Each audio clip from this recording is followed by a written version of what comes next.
Good morning class. बेटे आज हम पढ़ेंगे पार्ट 5 और हमारे पाठ का नाम है मुल्ला की सूझबूझ।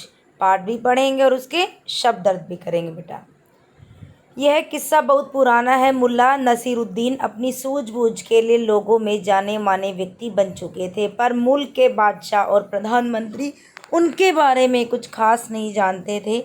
एक दिन मुल्ला नसीरुद्दीन एक शहर में गए। वहाँ उन्होंने सड़क के किनारे बने एक ढाबे में 3 उबले अंडे खाए, पर जब जेब में हाथ डाला तो उनकी जेब खाली थी। उन्होंने वहाँ के मालिक से माफ़ी मांगी और अगली बार शहर आने पर कीमत चुकाने का वादा किया। मालिक ने बेफिक्री से जवाब दिया, अरे कोई बात नहीं, 3 अंडों की कीमत ज़्यादा नहीं है, जब भी इस ओर आओ दे देना।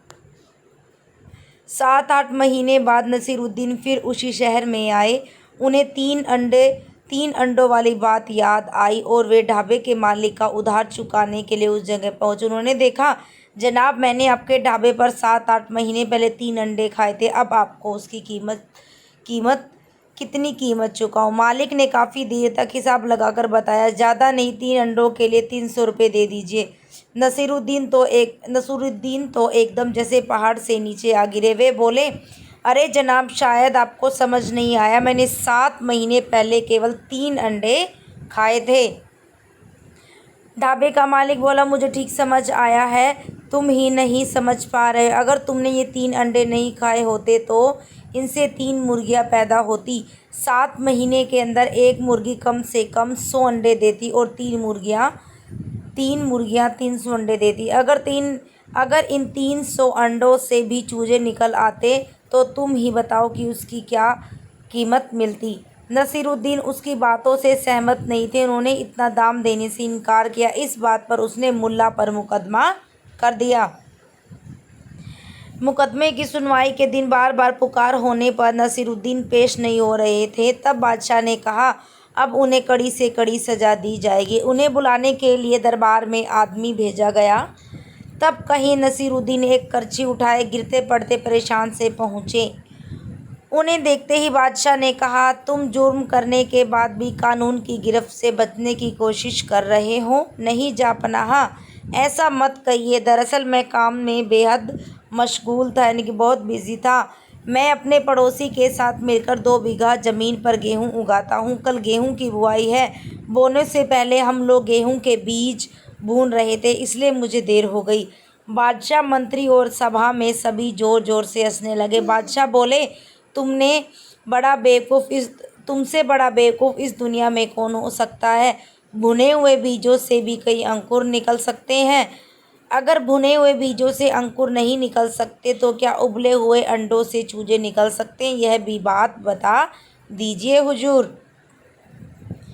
नसीरुद्दीन की दलील के सामने सब बहुत चक्के हो गए और ढाबे के मालिक की मुल्ला को ठगने की ख्वाहिश दबी की दबी रह गई। बादशाह सलामत ने मुल्ला को बाइज्जत बरी कर दिया और तथा ढाबे के मालिक को दीवाने खास का समय बर्बाद करने के कारण जुर्माना देना पड़ा। तो बेटा आपको इस पाठ से क्या सीख मिली? इस पाठ से मैं सीख मिले कि मैं लालच नहीं करना चाहिए, क्योंकि ढाबे के मालिक को लालच आ गया था ना कि वो इतने दिनों बाद पैसे कीमत चुकाने के लिए आए, तो क्यों ना मैं उससे ज़्यादा पैसे ले लूँ। ठीक है, धैर्य बनाए रखना, अन्याय न सहना। ठीक है, विवेकपूर्ण समझदारी का प्रयोग करना। बेटा आगे इसके शब्द अर्थ हैं ये। मुल्क होता है बेटा देश। बेफिक्री, बिना किसी चिंता के, हिसाब जोड़ घटा करना। सहमत, जिसका मत दूसरे से मिलता हो। दाम होता है बेटा मूल्य, कीमत। पुकार, उपस्थित होने के लिए जोर से बुलाना। पेश, उपस्थित। जुर्म, अपराध। गिरफ्त होता है चंगुल। बेहद, बहुत। मशगूल, व्यस्त। दलील, अपनी बात रखना। भौचक्का, आश्चर्यचकित।